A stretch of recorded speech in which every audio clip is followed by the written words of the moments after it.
Come to order. Please stand for the playing of the national anthem.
First of all, Tim Doran, would you please lead us in the pledge?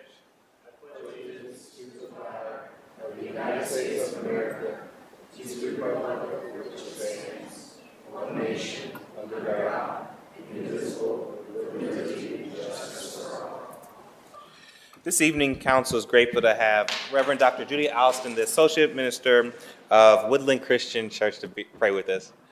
Pastor, welcome back to Council. Thank you. It's good to be here. Well, let us pray. Gracious and loving and giver of life, Creator, we offer thanks and are grateful for the opportunity to be here on this day. We first thank you for the opportunity to be here in the flesh with one another. As we gather here today in this place of governance, we pause to seek your wisdom and guidance. We come together as representatives of our community, each bringing our unique perspectives and experiences. May we be reminded of our shared purpose, which is to serve the people that we represent and to foster a spirit of unity and collaboration. We ask for clarity of thought and strength of character as we deliberate these matters before us. Grant counsel the courage to listen to one another with open hearts, to speak with honesty, and to act with integrity. Help them to prioritize the common good, ensuring that their decisions reflect the needs and hopes of all of the citizens. May this council be a beacon of hope and a model of cooperation, where diverse voices are heard and valued. As they move forward, let them be inspired by the values of compassion, justice, and equity, striving to create a community that uplifts each individual and embraces all. With this spirit of unity, we ask for positive outcomes in their discussions and decisions on this day. Amen. Amen. Thank you so much, Pastor. Clerk, please call the roll. Bankston, Beatty, Dayakauer, Dorans, Green, White, President Harden. Can I get a motion to dispense with the reading of the journal? Clerk, please call the roll. Bankston, Beatty, Dayakauer, Dorans, Green, White, President Harden. Any person who takes any action to conduct or interfere with the conduct of tonight's meeting may be charged with disturbing a lawful meeting pursuant to Columbus City Code 2317.12.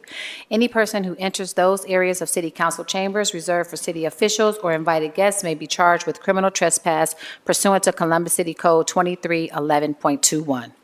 Are there any additions or corrections to the journal? Hearing none, the journal is approved. This week's communication received by the City Clerk's Office are listed on the agenda and we published in the City Bulletin. Are there any other communications to be read into the record? Not at this time. Thank you, Madam Clerk. We will go around the dais for any announcements or resolutions, starting with Councilmember Bankston. Councilmember Beatty. Nothing this evening. Press Pro Tem. Thank you, Council President. I want to invite Rodney French and his family up to the podium while I introduce resolution number, probably should have this offhand. 052X-2025. I think many folks in this room know Rodney French, and it is a bittersweet occasion, at least for me, to introduce this resolution tonight, honoring his 40-plus years of service to this community. It's hard to say goodbye to somebody, but we're not saying goodbye. We're just honoring the legacy that is Rodney French. For those that don't know, Rodney is retiring as the business manager of Sheet Metal Workers Local 24, which has thousands of members here across Central Ohio. Prior to his service as business manager, Rodney was a business agent, assisting his members on a daily basis with literally helping to keep the union running and keeping folks going to work every single day. There's lots of things that I could read about Rodney that's in this resolution here tonight. But one thing I want to say is Rodney is the embodiment of a labor leader. He's somebody that looked out for his members from the moment he woke up until the second he went to sleep at night. Somebody who stepped up in leadership over and over and over again. If I read every board that Rodney has served on over the years, we would make a long meeting even longer. But suffice to say, he has taken leadership positions in the labor movement, in the community, and when asked, Rodney has always found a way to serve. And somebody who, during my time on this body and outside of it, I've come to call a close friend and certainly brother. And Rodney, I speak for this whole body when I say thank you for your years of service to this community, to your members, to labor movement, to your family who's here today. This community is a better place for you having stepped up so over and over and over again for us in Central Ohio. So it seems a small thing here in the light of all of your service to have this resolution, but we would not allow you to retire without us having a moment to recognize you. So thank you for everything that you've done for me personally and professionally, all the folks here, for all your years, and certainly wanted to open it up to other members if you had anything that folks want to say before I turn it over to Rodney. Councilmember Bengtson. Thank you, President Pro Tem.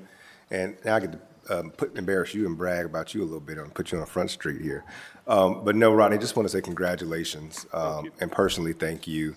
When I think about my political journey and story, you have been there every step of the way. And I don't know, and I'm sure you do remember, but you were one of the first phone calls I made when I decided to raise my hand and say I wanted to serve. Not in this particular position, but early on in my political career. And you were a straight shooter then, you've been a straight shooter every single step of the way in my career, but have been there to pour into me, and I appreciate that. One thing that we pride ourselves on this council, and we say it all the time, and it's absolutely because of Councilmember Doran's leadership, but we say that we are one of the most pro-labor councils that the city has seen. And that is directly because of folks like you and your leadership. For taking folks like me, who isn't a labor expert, right? I was part of the best labor union, CWA, but taking me under your wing and providing me that knowledge, providing me that opportunity to ask questions, to be curious, and to walk beside me. And so I'm always going to be appreciative of that. And I know that you may be retiring, but you have all our numbers, and I'm sure you'll still call me when I get out of line. But I just wanted to say to you deeply, professionally, thank you for what you have done for this community. You have made this city better, but also personally, thank you, because I have become a better leader because of you and the wise advice and counsel that you have given me. So congratulations on everything. I just had a newborn, so I may or may not be at the party. But either way, I look forward to whatever you're going to do in your next, and know that you can always lean on this body for whatever it is that you're looking to get accomplished. So congratulations and thank you. Thank you. Councilmember Green.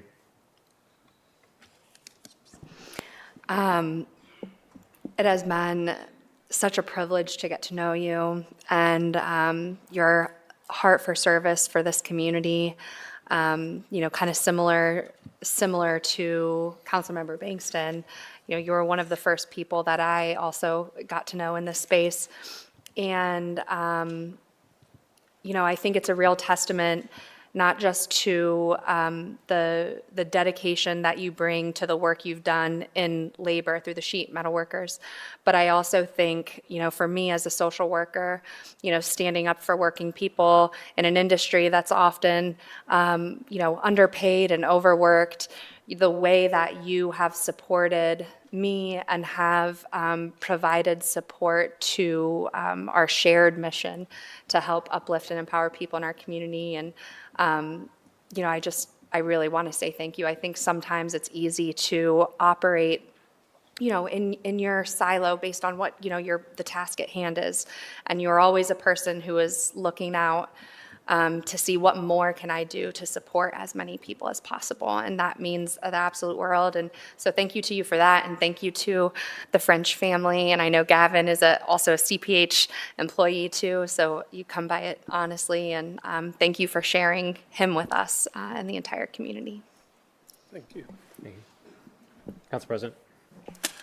Rodney, my friend, first, just congratulations. You've earned your next, whatever that is, and whatever iterations of work and support or fun and relaxation that it brings you. But to both Councilmember Banks and Councilmember Green's point, I think that your time in the respective roles that you've had in our community are just summed up in service. I don't think that there has a no that you have given to this community. It has always been yes. All the boards that we have asked you to serve on, all the nights and weekends that we've asked you to engage, we know that those things come at a cost, and you paid them. And you've paid them, and we are the beneficiary of that work. And so we're grateful for you. Congratulations again. You have earned it. Thank you. Even on your last day in the office, you were with us, and it means the world to us. So thank you, and again, thank you to your family for loaning you out. I hope we're returning him with not too many bumps and bruises, but we are grateful for you, my friend. Thank you, Council President. Rodney, the floor is yours, sir. Thank you. Is this on already? Okay, it is. Good evening, Council President Hardin, President Pro Tem Dorns, and members of City Council. Thank you for this recognition and for the long-standing partnership with Columbus labor community. As I reflect on 40 years with the Sheet Metal Workers Local 24, it's been an honor to stand alongside you. This city and its leaders in advancing the workers' rights, expanding the skilled workforce, and creating an economic opportunity for all. The work we do at Sheet Metal, Air, Rail, and Transportation may be behind the scenes, but is essential to the strength and safety and progress of our community. I've been fortunate to work with some of the most skilled, dedicated individuals, and I'm proud of the legacy we've built together.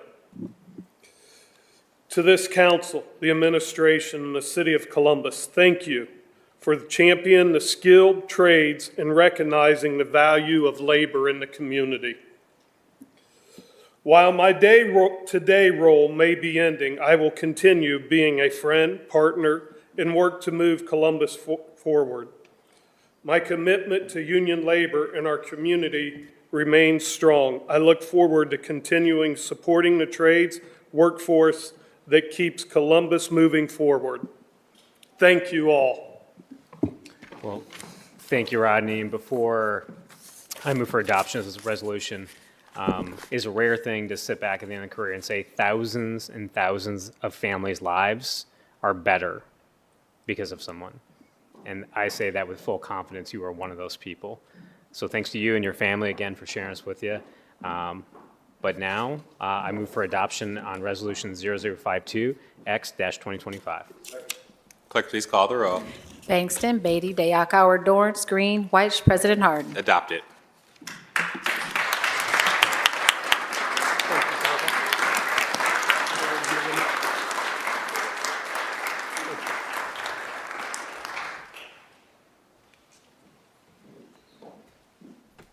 Thank you, Council President. That's all I have right now. Thank you, President Pro Tem. Councilmember Green. Thank you so much, Council President. Tonight, I do have one resolution on the agenda, it is Resolution 004X-2025. As I introduce it, I would love to welcome Danielle Smith, Executive Director of the National Association of Social Workers Ohio chapter, to the podium. Ordinance 004X-2025 recognizes March as Social Work Month. This year's theme is compassion in action, and as we navigate uncertain political climate right now, social workers have been called to turn their compassion into action to help our nation, our state, and our community address pressing issues and societal challenges like combating threats to our immigrant, migrant, and refugee population, preserving reproductive rights and promoting reproductive justice, protecting our LGBTQIA+ population, and keeping our values of diversity, equity, inclusion at the forefront, just to name a few. This is not a job for the faint of hearted. Social workers are at the forefront of everything: healthcare, government, corporations, human services, our schools, veteran centers, libraries, and the list goes on and on. And as a proud licensed social worker myself, I definitely want to thank social workers everywhere who continue meeting people where they are and providing compassion, guidance, and hope during these challenging times that we're living in right now.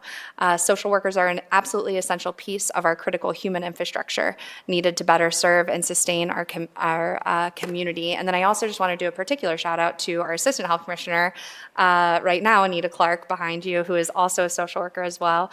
I have had the privilege of working with for many years now, and we appreciate all the work that you and CPH social workers do to shape, influence, and policy and oversee our neighborhood social services division. And then of particular recognition, I think for me, it's an absolute privilege to be able to honor Danielle and the work that NASW Ohio has done here. And it's so funny because when I was still in grad school, I think I've told you this before, but I attended my first NASW Advocacy Day here in Columbus, and it was the thing that made me develop this passion for macro practice and getting involved at the policy level. I think that, so much of what social workers are able to do is dictated by policy at the top. That's often well-intentioned, but doesn't always trickle down to the way that it is intended to. And so making sure to have a seat at the table as social workers for people with that policy knowledge and expertise has been so important. And I most certainly would not be standing here or sitting here today were it not for your influence all those many years ago. And I can't even begin to imagine how many other people like me there are out there that have been, their lives have been changed because of the work that you have done over many years and the work of NASW Ohio, and then all the many, many lives from there forward that have then been able to be positively impacted. So thank you so much for being here today, Danielle, and I'd love to turn the floor over to you. Thank you so much. Good evening, Council President Hardin, council members, and especially Council Member Melissa Green. Thank you for recognizing Social Work Month and for your continued commitment to this profession. My name is Danielle Smith, and I'm honored to accept the resolution on behalf of the National Association of Social Workers Ohio chapter and the 28,000 licensed social workers across our state. This year's Social Work Month theme is Social Work, Compassion plus Action, and it captures the very essence of what social workers do every day. We don't just care, we act. We show up in hospitals, schools, mental health centers, child welfare agencies, and even here in local government, helping individuals and families navigate life's most difficult challenges. But in these uncertain times, our work is becoming harder. Social workers on the front lines of the mental health and substance use disorder crises, supporting families in poverty, and standing up against attacks on LGBTQIA folks, reproductive rights, and diversity, equity, and inclusion programs. As policies shift, we know vulnerable communities will turn to us for support. Despite the critical role we play, social workers continue to be overworked and underpaid. We cannot effectively care for our communities without the resources to do so. We need your support, not just in words, but in action. We need funding for social services, fair wages for social workers, and investments to ensure we can continue to meet the growing demand for care. The reality is when social workers are stretched too thin, people suffer. Families go without mental health care, child welfare systems become overwhelmed, and communities lose essential support. Councilmember Green, as both a social worker and a leader in the city, you understand firsthand the impact of this work. Your advocacy in those resolutions send a strong message that Columbus values its social workers. On behalf of the NASW Ohio, thank you for recognizing our contributions, and we look forward to working together to ensure social workers have the support we need to continue serving this community. Thank you. Thank you so much for that and for being here today. Do any of my colleagues have any comments or questions? Seeing none, I move for adoption. Second. Clerk, please call the roll. Bank, For Resolution 0046X-2025. Bangston, Beatty, Day, Akauer, Dorance Green, White, President Harden. Adopted.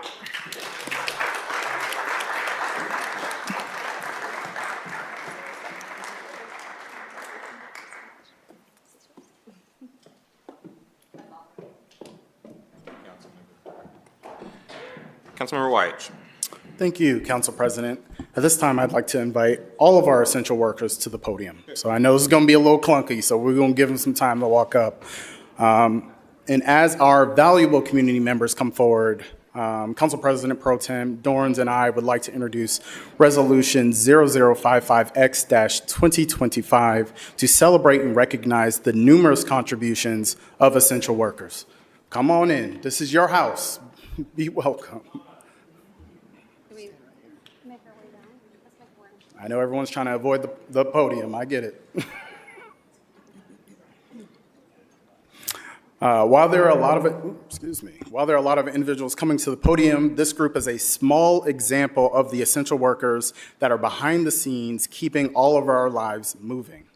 As we come to the 5th anniversary of the coronavirus pandemic later this month, and at this moment where there seems to be such disdain for public servants, it is important to remind people who showed up during uncertain and fear of the pandemic and every day before and after.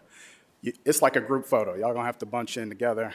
There's a lot of folks. Keep coming in. The sacrifices that all essential workers, their loved ones, and families make still is something that the City of Columbus cannot thank enough. Although we are now in a post-COVID world, essential workers are still called to serve during times of need, emergencies, and inclement weather. We are so grateful for all you do to keep keep the residents of Columbus safe and secure.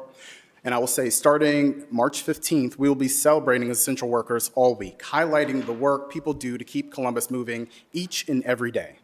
Thank you all for all the essential workers for their contributions to our city, and thank you to your families. They serve with you in every respect. President Pro Tem Dorans, would you like to say a few words? Yes, thank you, Councilmember White, and appreciate you bringing this resolution tonight.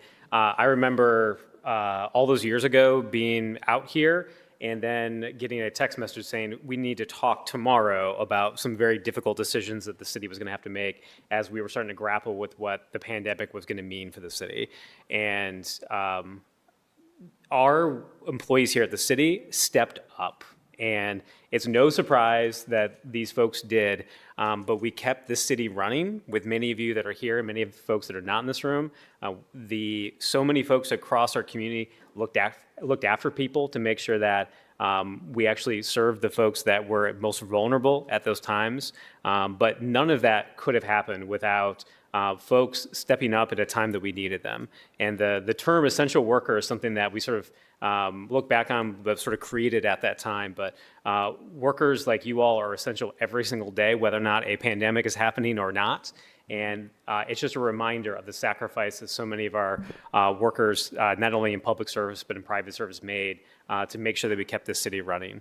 I also want to thank our labor leaders here at the city and otherwise that as we were trying to figure out how to do this all in a safe way, they were our liaisons to try and work through everything that was coming out from the federal government, state government, down to us to try and make sure that we were trying to do the best possible to protect you all while also protecting our residents. So that could not happen without folks willing to step up, our labor leaders think of how to protect you all, and at the end of the day, all of us linking arms together to try and serve our residents. So, those were some tough times for everyone, and certainly for some, it's certainly not over dealing with some of the after effects, both medical-wise and economically. But I am, to this day, proud of every single person here that decided to make sure that no matter what was happening out there, that you were going to do the best for our residents as you could. So again, thank you to Councilmember White for bringing this here today. We don't thank folks in your roles enough, let alone for what you all had to endure during that time. So from the bottom of my heart, thank you. Thank you, President Pro Tem. So speaking, we have Tim Cooney with Kroger 920 and Hugh Williams, President of CWA Local 4502. If you guys can make your way to the podium. We also have representatives from police, fire, EMS, health, social workers, all 5 of our area shelters, court personnel, facilities management, rec and parks, our street department, refuse, Division of Water, Power, and Finance. We can't operate the city without all of you, both inside the city government and outside. So we appreciate the hard work that you bring to the community. Tim, Hugh, I'll kick it to you to share a few remarks.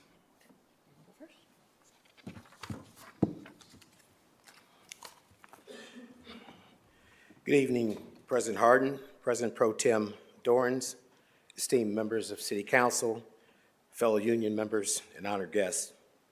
I stand before you today not just as the president of our public sector union, CWA, Local 4502, but a representative of the countless essential workers who have dedicated their lives to serving our community, especially during the challenging times of the COVID outbreak. This resolution is an important way to recognize the hard work, resilience, and commitment of the city's essential workers. Those individuals who showed up every day at great personal risk of their health and their family's health to ensure that our community continued to function. From healthcare professionals on the front lines to public safety officers, sanitation workers, and everyone in between. Each worker played a vital role in maintaining the health and safety of our city. Today, we celebrate not just the individual contributions of these workers, but also the collective strength we possess when we stand together and work together. It is a reminder that the work we do is more than just a job. It is a calling, a commitment to the well-being of our families, neighbors, and friends.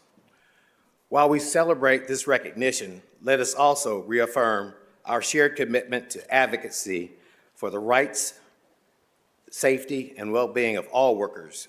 It is crucial that we continue to push for and deliver fair wages, high-quality benefits, safe working conditions, and the respect that every worker deserves. I know that this City Council agrees that supporting the working people of the city means supporting the collective bargaining rights of all. And I know that you share CWA's belief that collective bargaining and strong unions are essential and will always be essential to our city, state, and nation. I would like to extend my heartfelt gratitude to our City Council for acknowledging these essential workers of our community and for your continued support. Together, we can build a stronger community where every worker is valued and respected. Thank you, and let us continue to honor the spirit of dedication that defines our essential workforce. Thank you.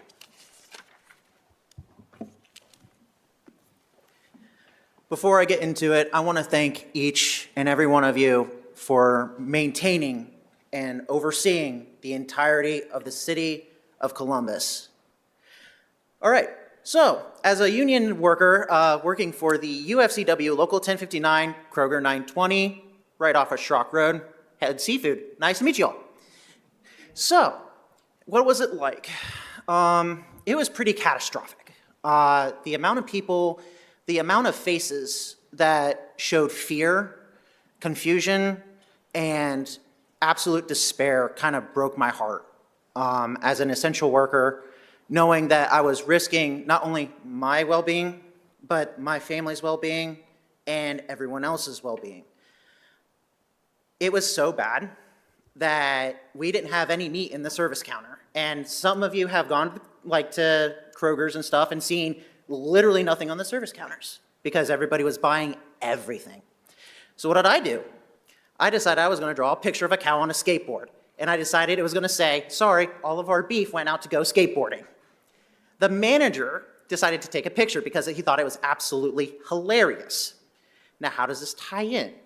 I wanted to make people laugh. There was people coming in and just absolutely laughing at this dumb little picture that I drew in the service case.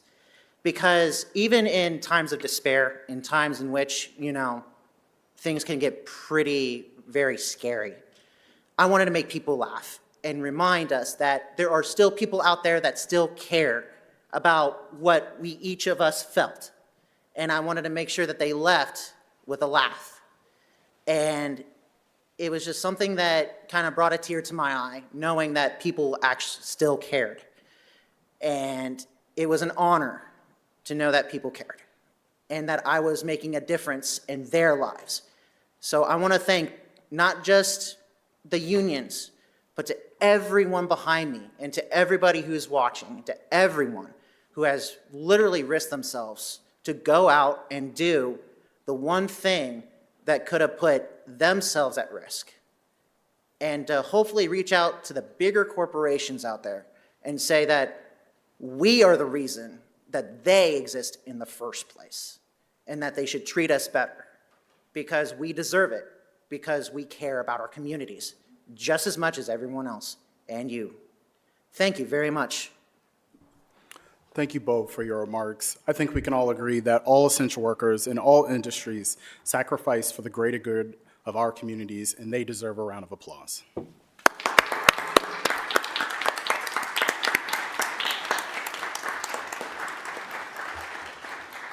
So some quick logistics. In a moment, I'm going to call for adoption, and hopefully it passes. We'll see. But if it does, I want to encourage all of our essential workers that we're honoring to go to 225. We have your certificates laid out for every single one of you. Also, eat up the food and the drinks. Please don't make us take any of that home. Are there any further comments from my colleagues? Councilmember Bankston. Yeah, I don't want to belabor the moment, but I would be remiss if I didn't just echo my thanks. I remember, and it's fitting that we had two of the speakers here, so my first job at CVS Pharmacy on Livingston Barnett, I was a part of UFCW, Local 1059, and before deciding to run for council, I was a proud member of CWA, Local 4502, and so good to see you, Mr. President. And I was working in the city in 2020 when we all got that call.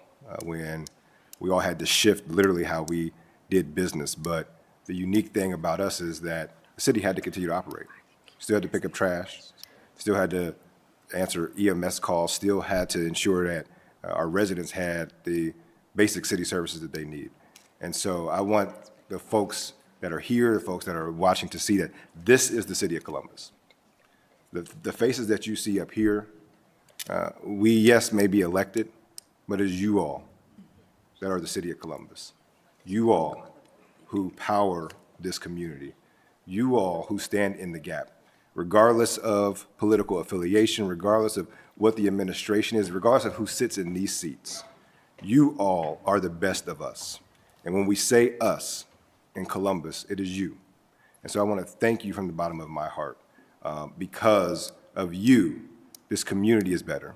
Because of you, we are able to deliver for our residents, and because of you, we will continue to make progress and strides in ensuring that everyone has dignity in the work that they do, no matter what their title is, no matter what zip code they live in, no matter what their education level is, everyone, all work deserves dignity.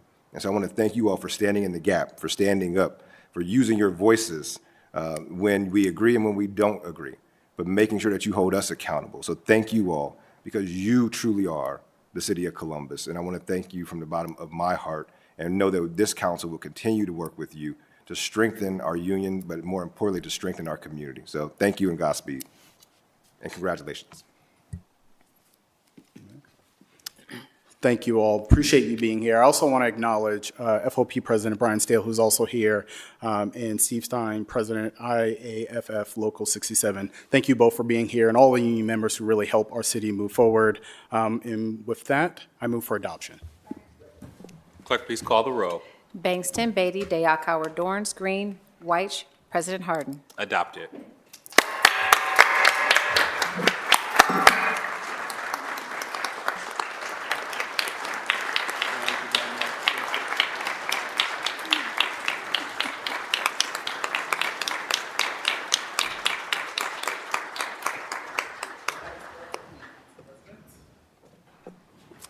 Thank you so much. Thank you again to our essential workers. It's kind of cool to host a party too, right before council. It was pretty cool out there. Thank you all for coming down.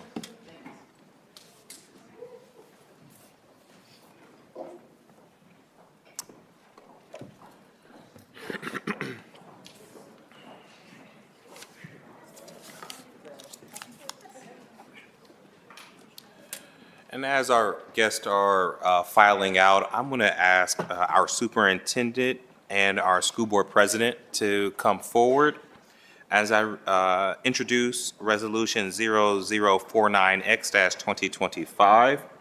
And it's to call on the Ohio General Assembly and Governor DeWine to fulfill their constitutional duty to properly fund the schools of Ohio. So as many of you know, this council takes education very seriously. Ensuring that every child has the education and opportunity to thrive is one of the most sacred and foundational duties a government has to its people. It is this reason that council has introduced a resolution calling on the state assembly and the governor to fulfill their constitutional duty to ensure our children get the education that they deserve. The current proposed budget by the state does not adjust for the increasing cost of education, which means that they are functionally cutting millions of funds, millions of dollars from our schools. This is important to the city of Columbus because those kids are our kids. This is Columbus. What impacts the school district impacts the city of Columbus, and what impacts the city of Columbus impacts our schools. And so it was very important that we, this council, and the city stand shoulder to shoulder with our school leadership to say that we have enough headwinds as it is when it comes to public education to have something like the budget proposal that was thrown at us recently. Our kids deserve more. With that, I'm going to turn it over to our superintendent and leadership to say more. Good evening, President Hardin, President Pro Tem Dorans, and distinguished members of council. Thank you for providing us the opportunity to join you this evening to discuss the impact of Governor DeWine's proposed school funding in the state's operating budget. Columbus City Schools is the state's largest district, serving over 47,000 students, including more than 8,000 students with exceptional needs and over 10,000 students from non-English speaking households. Governor DeWine's proposed budget would cut over $45 million from our district over the next 2 years. These cuts are based on flawed calculations using increased property tax valuations without considering the real cost of educating our students. If passed, these cuts would force us to use funds from our recently passed levy to cover the gap, taking away essential resources our students need. This year, our district has welcomed 2,000 more students, highlighting the growing demand for resources, teachers, and support services. More students means more need for everything from special ed to mental health support, and this makes it all the more crucial that we have a fully funded and fair school funding model to meet those needs. Over the past several weeks, my team and I have been working tirelessly to advocate for our students. On March 4th, CCS Treasurer Ryan Cook and I testified before the Ohio House Education Committee. We delivered a clear message. Columbus City Schools cannot afford these funding cuts without putting vital programs and services at risk. We focused on how the cuts would affect early childhood education, career academies, college readiness, mental health support, and academic interventions, all of which are crucial to our students' success. In our testimony, we urge lawmakers to ensure the Fair School Funding Plan is implemented with updated cost data to avoid shifting the burden unfairly onto local taxpayers. As it stands, the current system places undue strain on districts like ours, which are already serving a growing and diverse population. On the same day, the Board of Education passed a Fair School Funding Resolution. This resolution reaffirms the board's support for the Ohio Fair School Funding Plan and calls for the state to fully fund it. using the most accurate cost data available. It also directs the Treasurer Cook and I to continue advocating for these funding measures, ensuring that Columbus City Schools' interests are represented in the legislative process. I want to express my sincere gratitude to this council for their incredible support you provided, particularly in passing last year's levy and supporting the Columbus Promise. The Columbus Promise is transforming lives by offering hope, opportunity, and readiness for our students. Thanks to partnerships with the City of Columbus, I Know I Can, and Columbus State Community College, the Columbus Promise empowers students to dream bigger and take confident steps toward their future.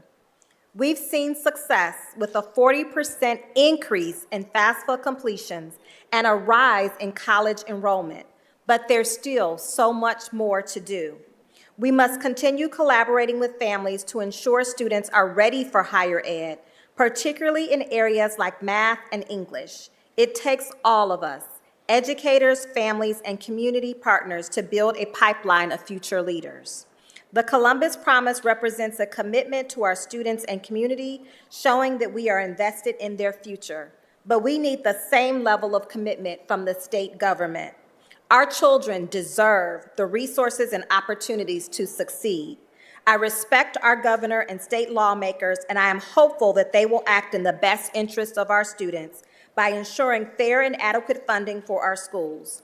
On behalf of the 47,000 students, 9,000 staff members, and the dedicated community, thank you to our City Council for standing with us as we advocate for fair and adequate state funding for Columbus City Schools. Good evening, Mr. President, President Pro Tem.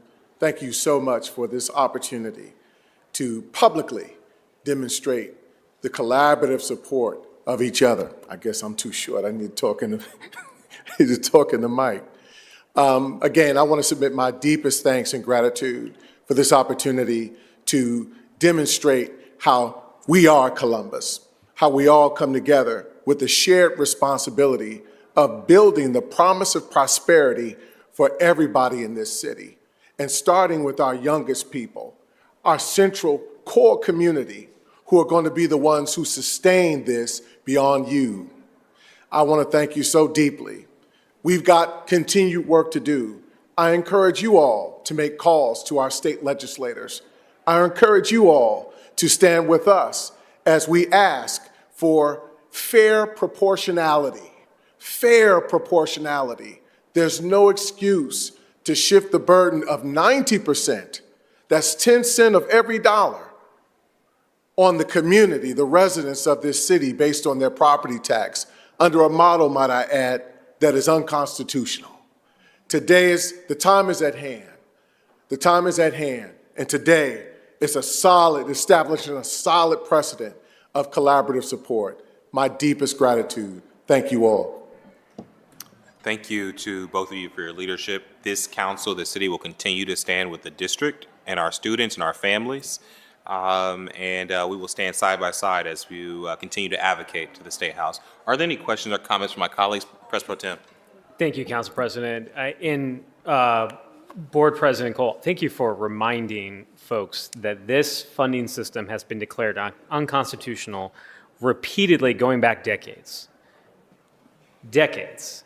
So when we're talking about the most basic expectation of our society is to make sure that we adequately fund schools, to make sure that our kids receive the instruction that they need to be successful in life, let alone put that issue aside of our elected leaders at the State House not fixing that issue, even though the Supreme Court has told them over and over again that's their job. But this is a state budget that's an expansionary budget. This budget is an increase compared to the prior biennium. So in a time in which the state is spending more money than literally they ever have before, they're cutting money for education. And when we think about what are budgets, those are priorities, right? That is what our values are. We talk a lot about this body when we pass a budget, whether it's a budget that we love or one that it's tough times, it's still a reflection of one's values. And at a time in which you are expanding spending, you're reducing what we're giving to districts like Columbus City Schools that has more needs now than ever. We just had our essential workers in here talking about the impact of the pandemic on workers. You know, we could spend all day long talking about the impact on students and the lasting impacts of that the district is still grappling with as you try to increase supports to make sure that our kids are successful in life. So I think, you know, this advocacy is well-timed, and I appreciate both of you doing the work to make sure that that story is told across the street to make sure that our kids get the funding that they sorely need. So thanks for being here. No other questions or comments? Is there a motion to adopt? Clerk, please call the roll. Bangston, Beatty, Dayakauer, Dorns, Green, White, President Harden. Resolution is adopted. Thank you.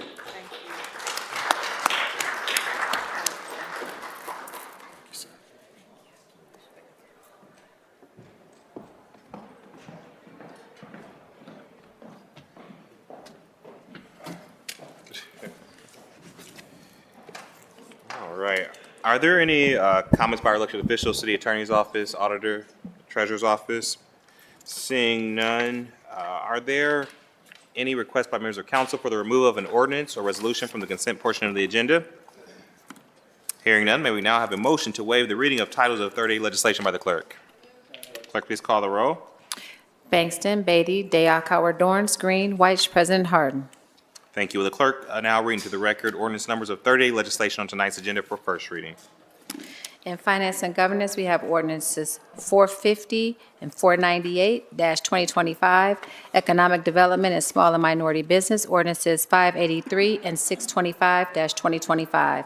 Public Service and Transportation Committee, we have ordinance 414 and 547-2025. Neighborhoods, Recreation, and Parks Committee, ordinances 368 and 392-2025. Health, Human Services, and Equity Committee, ordinance 473-2025. Public Safety and Criminal Justice Committee, ordinances 366, 434, 458, 469, 470, and 493-2025. Public Utilities and Sustainability Committee, ordinance 33, 114, 164, 194, 196, 227, 276, 372, 432, 437, 439, 476, 497, 500, and 536-2025.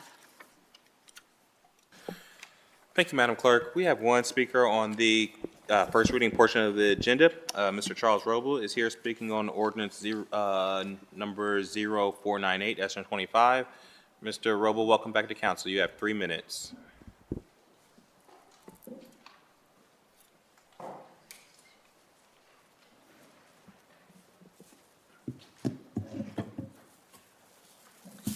Hey gang, hope you all are doing well. Again, to enjoy the warmer weather. Yeah, just on the education stuff, I think you guys spent like $500,000 on reimagining the schools like a decade ago. And I think Ginther said this year all the schools were supposed to be at a B rating or better. So I'd like to hear an update on that. You know, I know the Coleman report from LBJ found that the single best predictor of variance in educational attainment was the socioeconomic status of the child's parents. So if I get to it, I'll talk about that more, but that's not really why I'm here tonight. So I'm against renewing any WebEx contracts because it's been used to censor me at least on 2 occasions. On June 7th, 2021, I lost 1/3 of my time speaking before this body when I was talking to you guys about taking COVID origin seriously. So that's pretty ridiculous to lose 1/3 of my time. And then I was fully censored on September 22nd, 2021 from an online meeting with Council President Harden. And so the city in litigation has lied about that meeting to the courts and said that it was 2 other meetings, but they said that the meeting occurred. So the city has essentially admitted that you guys censored me from that September 22nd meeting. So yeah, this is all what is called the Columbus Way. Les Wexner, the major funder of Epstein, who Cindy McCain, wife of the 2012 Republican presidential candidate, said they all knew about Epstein and were afraid of them, and that's why no legal aspect would take on Epstein. So, Wexner gave Epstein power of attorney and gave him the jet and a house full of spy equipment in New York, according to some journalists. So Wexner asserted the success that he's had is the Columbus way amongst all the business and public leaders in the community.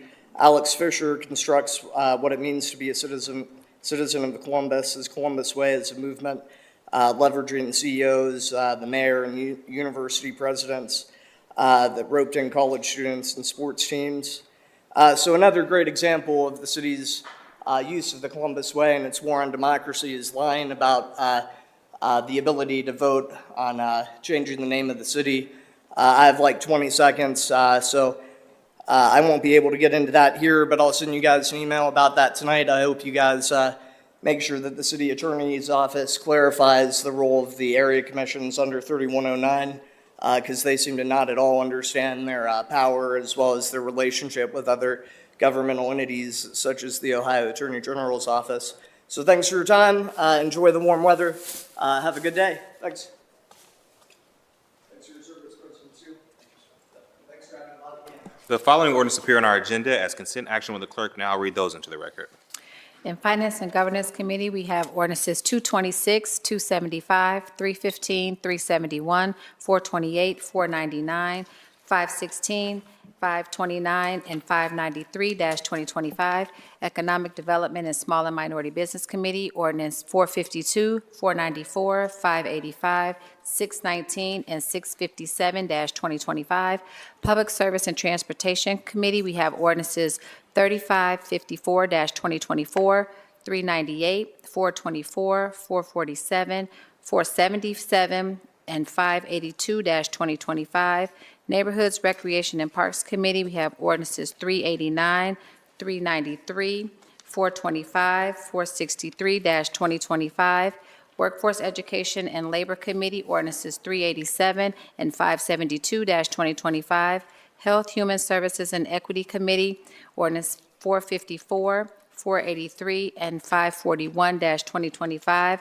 Public Safety and Criminal Justice Committee, ordinances 426, 459, 491, 522, and 525-2025.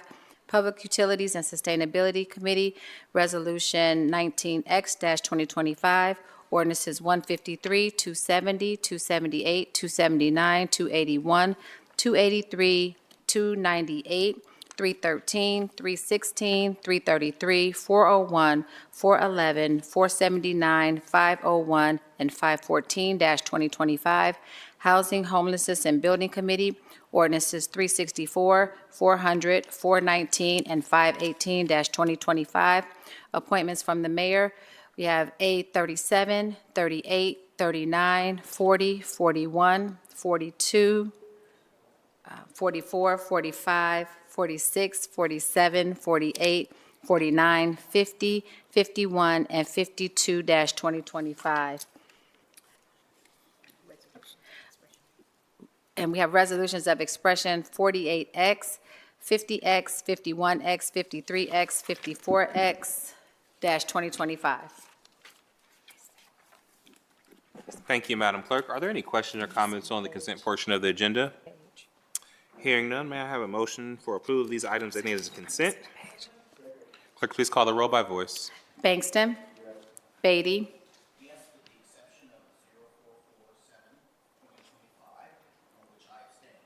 Day Akauer. Yes. Dorans. Green. White. President Harden. Yes, the consent portion of the agenda passed. We will now proceed with the second reading of 30-day postponed and emergency legislation. We, would you stick with us, we are going to go out of order quickly, and we'll first go to the Rules and Policy Committee. I chair that committee. We have ordinance 0030X-2025 is to declare this city council's intention to amend the zoning map by rezoning certain properties from Title 33 zoning code, district distinct designations to Title 34, 2024 zoning code, districts designations, and to declare an emergency. I'm excited as we will finally be folding Northland into our earlier zone-in components. With that, I'm going to turn it over to President Pro Tem Dorans, who leads us on all things zone-in. Well, thank you, Council President, and it's been at least a couple months since we've talked about zone-in, so here we're back. As folks may know, the Columbus Zone-In Initiative is a multi-phase effort to update the city's zoning code and official zoning map. After years of work, and many involved here at the city, Phase 1 was implemented last summer with City Council rezoning approximately 12,300 or so parcels into a newly created 6 new mixed-use zoning district and enacted a new Title 34 zoning code.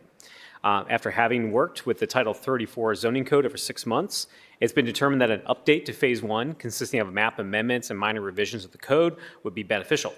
Our city owes a great deal of gratitude to Kevin Wheeler, who I think most folks knew had been the Assistant Director for Growth Policy at the city, who was sort of all things zone in from the administrative side. And since we've last met publicly about this, Kevin has retired, and wish him certainly well.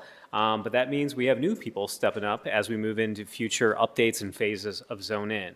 And I wanted to introduce the new project manager for Zone In from the Department of Development, Mr. Louis Tiba, to talk about this resolution that's before this body tonight and what the Zone In team plans to accomplish here into the future. Mr. Tiba, welcome to council. All right, well, thank you for having me. President Hardin, President Pro Temp Dorans, council members. We also are very excited to talk about Zone In and to finally give you a project update and to discuss what our overall strategy is for comprehensively rezoning and updating the city's outdated zoning code. So I have a PowerPoint presentation here that I'll go through. I have been with the city for about 7 years. I've run a large number of commissions, and I've staffed them at in different capacities. And as Rob Doran said, I replaced Kevin Wheeler in December 2024 as the Zone-In project manager. So we're here because we're continuing to work on Zone-In. We will continue to work on Zone-In. And we're seeking a vote on a resolution to begin a 60-day public comment period on the Zone-In Phase 1 update, 161 Corridor, Northland. Now, as Councilmember Dorans indicated, Phase 1 was a huge success. We did 140 miles of corridors, 12,000 parcels, and we came up with 6 zoning districts. We also had 62 focus areas. And how did we come up with those focus areas? So we looked at the mixed-use recommendations, we looked at CODA bus routes, we looked at commercial zoning overlays, link-us corridors, existing zoning, and site-specific circumstances. And we took those 5 levels, we compacted them down, and that's how we came up with our focus boundary. As you'll notice, 161 is not on that map, so it was not included in the first phase. So how did we focus on 161?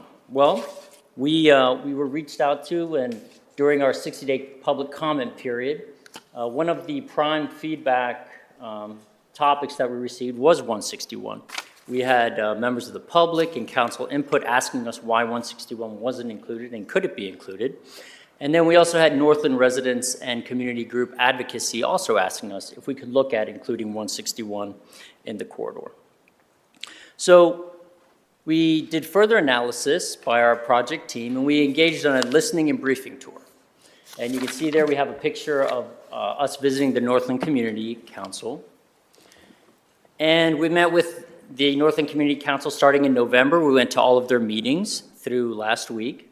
And we also went to all their subcommittee meetings. We met with the Northland Community Council, the Northland Area Business Association, the 161 Task Force, and Elevate Northland. And this is a very community-driven project. They asked us to look into it, so we're responding to their requests. And what we found additionally, if we dug a little deeper, was that there were some changes since last April. So there has been improved CODA transit service. There is a proposed near-term study for a link-us corridor on 161. There's ongoing and planned infrastructure improvements. They're building a mixed-use pathway on 161. A shared-use path for pedestrian and bicycles. They're turning what are just bus posts right now, bus signs, into bus stops. And so we're seeing these changes, they're doing the roundabouts, so there is changes happening on the ground. And there are site-specific conditions that align with Phase 1 criteria. And so based off of all of this input, and we received 4 letters of support that are in your packet from different community groups, we determined that these areas were appropriate for Community Activity Center and Urban General 2 zoning designations. So here I have a map of the existing Phase 1 zoning. This is what was done last April. You can see that the majority of it is Community Activity Center and Regional Activity Center. It is focused primarily on Bush Boulevard and at the intersection of Cleveland and 161, but the majority of Cleveland and Northland was not touched. And this is what we're proposing today. We have approximately 2.5 miles of corridor. We have 165 parcels, and we are proposing Community Activity Center and Urban General 2. You can see we have a small section of Urban General 2. Parcels to the east, you'll see there's a small segment of parcels to the east of Cleveland. Those were added based off of community input. Originally, we were focused to the west of Cleveland Avenue, but they asked us to explore those parcels to the east and some to the north, and those are the ones that we felt were appropriate for a Community Activity Center. And so if we combine all of them, you'll see that we have the Regional Activity Center, the Community Activity Center, and the Urban General 2. So it kind of connects the area. So with passage of this resolution, with your support, we will begin the 60-day public comment period. There will be 2 council hearings on April 2nd and May 28th. We will continue community engagement and feedback. We're going to mail out over 1,800 mailers that are going to be sent to property owners, business owners, tenants, and those who are within 125 feet of affected property. We're going to have the online map surveys, very similar to what we had for Phase 1, where they'll be able to go onto the website and interactively make parcel recommendations, boundary recommendations, and district recommendations. And we're going to promote on social media and on the project website the project that we're proposing right now. We'll continue attendance at the Northland Community Council and Zoning Subcommittee, and we'll do additional community engagement activities. So with that, we thank you for your time for this presentation. We look forward to your support on the resolution and working with you moving forward. With me today is Director Scott Messer of Building and Zoning Services. He can answer any additional questions you have. Thank you. Thank you, Mr. Tiba. Any questions from my council colleagues? Seeing none, I would love. Oh, I have I'm a sorry. question. Councilmember Yes, Beatty. just for the record here, based on your presentation, could you give a couple bullet points for each of these particular designations, since there's only 3? Sure. So we're proposing 2 specific zoning districts. Is that what you're asking about, the districts themselves? Okay, so we have Community Activity Center. Those allow for 5 to 7 stories. And then we have the Urban General 2, which has a limit of 4 stories with no bonus. The Community Activity Center is 5 stories by right with 2 with an affordability bonus. Urban General 2 is very similar to Urban General 1, but it has additional setbacks, side yard setbacks when abutting residential, and additionally, it has fewer allowable uses than the Urban General. So retail, for example, has to be less than 2,500 square feet. Thank you. Sure. Thank you. Any other questions, council members? See none? Thank you. Next, I'd like to invite Director Scott Messer from the Department of Building and Zoning Services for comments, because his team has been intimately involved in all of Zone In, but in particular, bringing this resolution to us here this evening. Dr. Messer? President Pro Tem Dorans, President Hardin, other members of council, thank you for the opportunity to comment. I don't have a lot to add, but I would like to highlight just briefly the success that we've already had on the initial Phase 1. Along those corridors, we've already, and this changes every week, but we've already had nearly 100 projects with well over 1,000 units that have been proposed along the corridor. So the success in just a few months is already being seen. So we're excited to add the 161 Northland corridor. Councilmember, you highlighted that there will be a few other changes in the legislation. that would be actually implementing this zoning change. And I just wanted to highlight a couple of those things. First, we are going to look at, we got some feedback on parcels that are connected to lots along the corridors, and asked if we could provide a provision to possibly allow those that are connected to be rezoned to match the zoning along the corridor to allow some larger projects. And so we're looking to add some language in the Phase 1 update that allows that connectivity and allows that situation to be resolved where parcels can be combined and rezoned into a new Title 34 district. We're also looking at, we got some feedback on setback provisions, that some projects were restrained a little bit more than we had hoped on some of the setbacks, and so we're going to take a look at those, as well as a few other language items where once we're working with the code, we recognize we need to tweak the language a little bit. So I just wanted to highlight a few of those things and outline that while today's focus is on the notice for the 161 corridors, there are some other improvements that we expect to make in a couple of months when we actually pass the legislation. Thank you, Director. And I appreciate both you and your department. There's a number of additional sort of zoning reforms that will be sort of zone in, and also sort of policy reforms that will hopefully be coming through both your department, Department of Development, and certainly Council over the next year. So, I think as this body during the first phase of zone in, just try to be very transparent with folks about, what was coming before us and what the consequences of those things would be. We'll be, trying to duplicate those efforts as over the next several years as we continue this work, both from a zone-in perspective and certainly sort of day-to-day policy changes that we're making. So I appreciate your comments. We do have two speakers on this legislation, two community leaders from the Northland area that I'm very pleased made time in their schedules to come down tonight to talk about the importance of this legislation.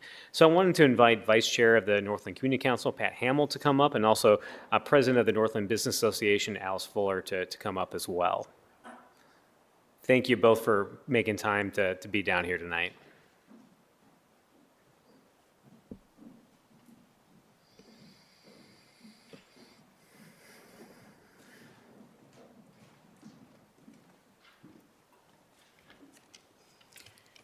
Council President Hardin, President Pro Tem Dorans, council members, thank you for the opportunity to speak in support of Resolution 0030X-2025. My name is Pat Hamill. I'm the Vice President of the Northland Community Council and the Chair of the Northland Community Council Zone-In Subcommittee, and an 18-year resident of Northland.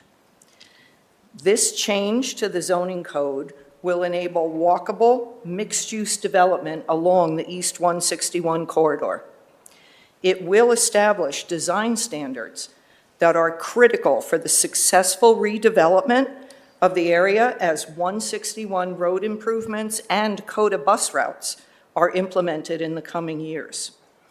The modern urban design principles that undergird Title 34 will help guide growth in a way that is both thoughtful and inclusive, ensuring that our 161 corridor can serve as a vital hub for residents and businesses alike. Inclusion of the East 161 corridor into the Title 34 Phase 1 standards will provide opportunities for new housing, support for existing and new businesses, and will make it easier for residents to access transit and community services. Thank you for your time and consideration. I'll be happy to answer any questions you may have. Thank you, Vice President. Any questions from council members? Seeing none, thank you. Alice, welcome back to council. Good to see you again. Thanks for being here. Thank you. Good evening, Council President Hardin, Councilmember Pro Tem Dorans, members of council. Great to see everyone. I came here several months ago to say, hey, it looks like you forgot 161. And on behalf of the business community, I am filled with gratitude that council not only listened and included 161 in the next zone-in phase, but in fact, you made a special zone-in phase just for us. The business community along the 161 corridor faces many challenges, with a 50-mile-per-hour state route running through a more than 2-mile long stretch of teeny tiny businesses with teeny tiny signs that are set so far back from the road that you can't see them. Someday, there will be a wholesale reimagining of the corridor. Trees, transit hubs, public art, and twinkle lights will beckon visitors to our ethnic shops and restaurants. Zone In is a great first step in opening the regulatory atmosphere to allow for those changes, and to make it possible to add naturally affordable apartments to the acres of paved parking we call our business district. More movement is already happening. NABA, Northland Area Business Association, of which I am the president, and I neglected to say my name, Alice Fuller, president of NABA, the Northland Alliance, the 161 Task Force, and the Morse Road Special Improvement District have all chipped in and partnered together on a branding and publicity project through Murphy Epson that will make a real difference from the marketing angle.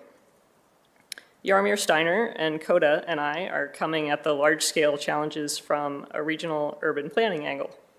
As Yarmir says, we need to make a there. It will all come together with this zone-in change as its auspicious beginning. Thank you so much for your support of zone-in changes to 161. Thank you, President Fuller. Any questions from council members or comments? Councilmember Bangston. I just want to say one comment to you, Madam President, and Madam Vice Chair. Just thank you for your continued advocacy on this. I think that when this originally happened, there could have been a different approach that you all took, but you just stuck with it and showed us and continued to advocate for it. So I just want to thank you for that, and really looking forward to some of the work that you all are doing on that corridor. Half of that corridor, I think, is the better half of the corridors in District 5, so I'm really excited about what's going to happen there.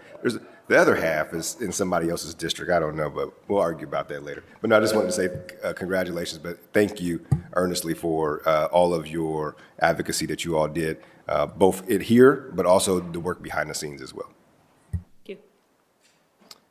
Thank you. I would also be remiss if I didn't mention Councilmember Remy, who's not with us here today, has been a tireless advocate for this update, in particular for this updated of Phase 1 for this particular area of town. So want to thank him for his efforts to push both my office and certainly departments to make sure that we got this legislation before us sooner than later. As we mentioned, we will have 2 public hearings on this proposed rezoning. The first will be on April 2nd here in Council Chambers at 5 o'clock. And we will hold a second public hearing in May after the 60-day public comment period concludes. But want to, again, thank the folks in the community for advocating for this, both including members of this body and others for this update from the first phase of Zone In.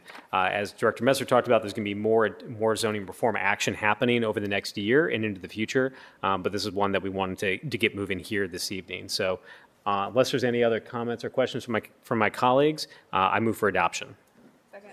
Clerk, please call the roll. Bangston, Beatty, Dayakauer, Dorance Green, White, President Harden. Adopted. Hey, Council President, I'll throw it back to you. Thank you, sir. The next committee to come before council is the Public Utilities and Sustainability Committee, chaired by Councilmember White. Thank you, Council President, for allowing me to briefly go out of order.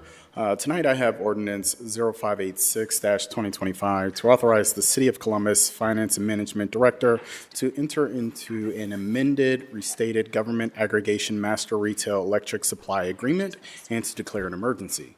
This amended agreement will serve to enhance the existing government retail electric supply agreement by adjusting contract prices from AEP to support Columbus residents and small businesses to have access to clean and renewable energy supply.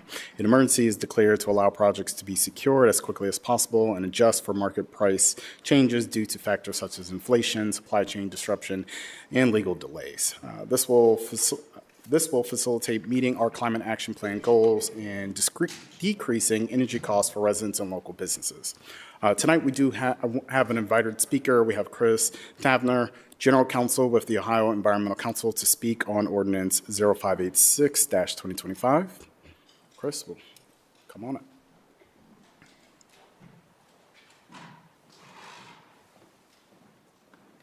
Thank you for being here. Floor is yours.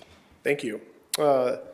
Thank you, Council President Harden, President Pro Tem Durant, and all of Columbus City Council. Thank you for giving me the opportunity to speak tonight regarding Columbus's aggregation program. My name is Chris Tavener. I use they, them pronouns, and I'm the General Counsel for the Ohio Environmental Council Action Fund. So tonight, Columbus City Council is considering modifications to its contract with AEP Energy and Treble Energy to govern the aggregation program. It's considering modifications for the second time in 4 years since the program launched in 2021. The OEC Action Fund understands the regulatory realities facing the program. State policy has made it difficult to procure in-state renewable energy generation. We know AEP Energy and Treble have worked hard to acquire in-state resources, but right now, there simply aren't enough solar and wind resources in Ohio available to meet the goals of the program. Thus, the OEC Action Fund isn't here today to dispute the changes already proposed to the agreement. We understand the regulatory situation that makes those changes necessary. However, we believe now is the time to think more holistically about Columbus's aggregation program and how it sits within the context of the city's climate action plan. While the program is generally achieving its goals of saving customers money, a really laudable achievement, it's missing the mark on its original in-state renewable energy generation goals. The team at Sustainable Columbus is doing incredible work to develop creative solutions to meet the goals of the Columbus Climate Action Plan, as are other parts of the city government, whether it's the creative programs integrated throughout the Link Us initiative with CODA, the changes to density to promote walkable communities in the Zone In initiative, or the myriad other programs being implemented across the city. Columbus is thinking creatively. So to that end, if the contract must be opened now to address regulatory circumstances for in-state renewable generation, we encourage Columbus City Council to consider a few other minor amendments to the contract to start a creative process for the aggregation program. So we have 3 main recommendations. So first, enhance the language in the agreement in section 17.2 around the community grant programs to target specific types of work and explore what it would look like to enhance funding for that program in years that experience significant savings for customers. Second, add language to the contract in section 2.3 requiring AEP Energy, Treble Energy, and Sustainable Columbus to collaborate on a plan identifying concrete steps the companies in the city can take to reach its in-state renewable energy generation goals, including methods beyond purchasing electricity from utility-scale clean energy assets and renewable energy credits. Such a plan would then could be presented to Columbus City Council and include regular recurring updates on its progress. And then also, third, in Article 10, add language requiring a regular third-party audit or review of the aggregation program to assess performance based on deliverables outlined in the contract. Audits are useful tools to provide decision makers with consistent, reliable information regarding the performance of a program, even when the program is generally successful.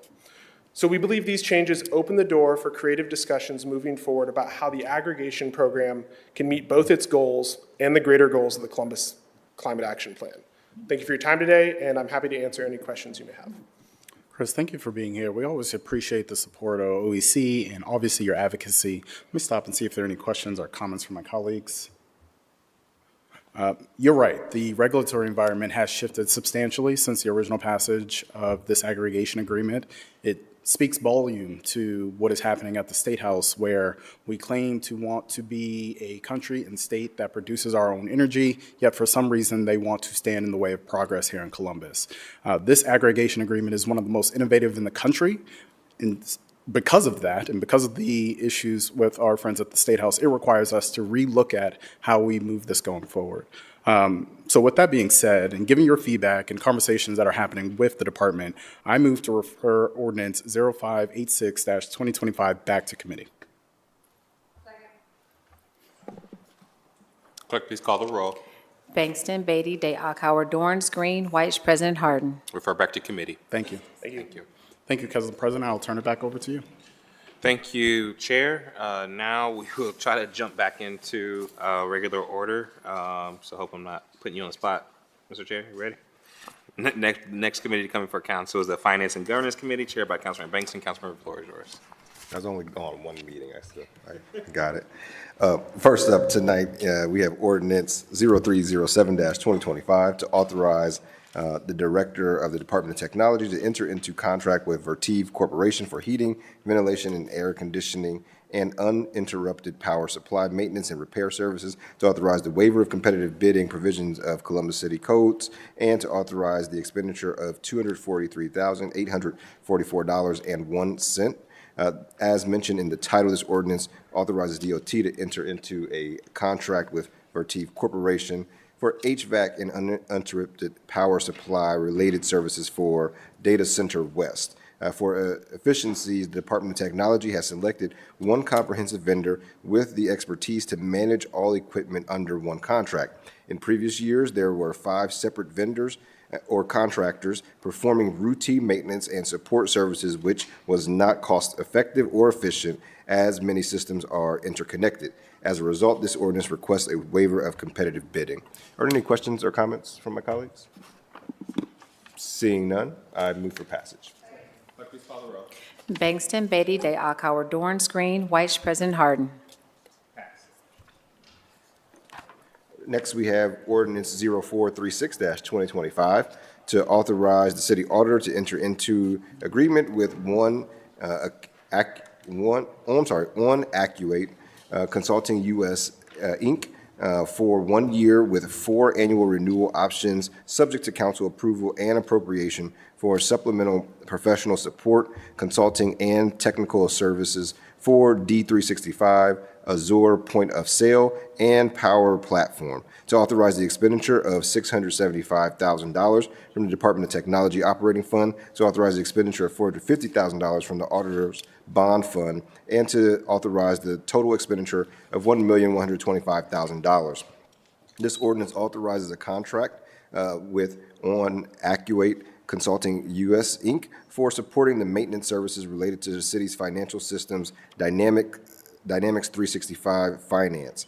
D365, developed by Microsoft, has served as the city's financial systems since January of 2021, supporting essential functions such as accounting, accounts payable, receivables, budgeting, cashiering, fixed assets, procurement, sealed bidding, and vendor management.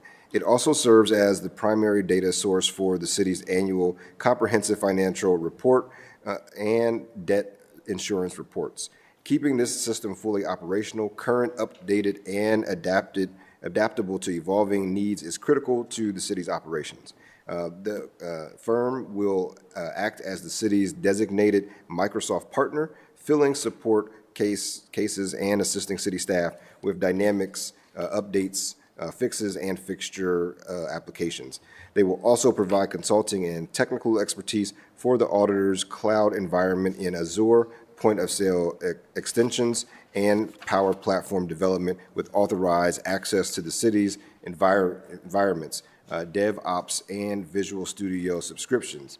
The contract would be for a 1-year term and includes an option to renew annually for up to 4 times, subject to annual appropriation and approval by this council. Are there any questions or comments from my colleagues? Seeing none, I move for passage as amended. Clerk, please call the roll. Bangston, Beatty, Day, Akauer, Dorance Green, White, President Harden. Pass. Thank you. Next, we have ordinance 0531-2025 to authorize the city treasurer to modify its contract for banking services with J.P. Morgan Chase Bank, to authorize the expenditure of $1,105,000 from various funds within the city, and to declare an emergency. This ordinance modifies the city treasurer's contract with J.P. Morgan Chase Bank, adding an additional $1,105,000 on behalf of the Departments of Health and Department of Public Service to support continued banking services.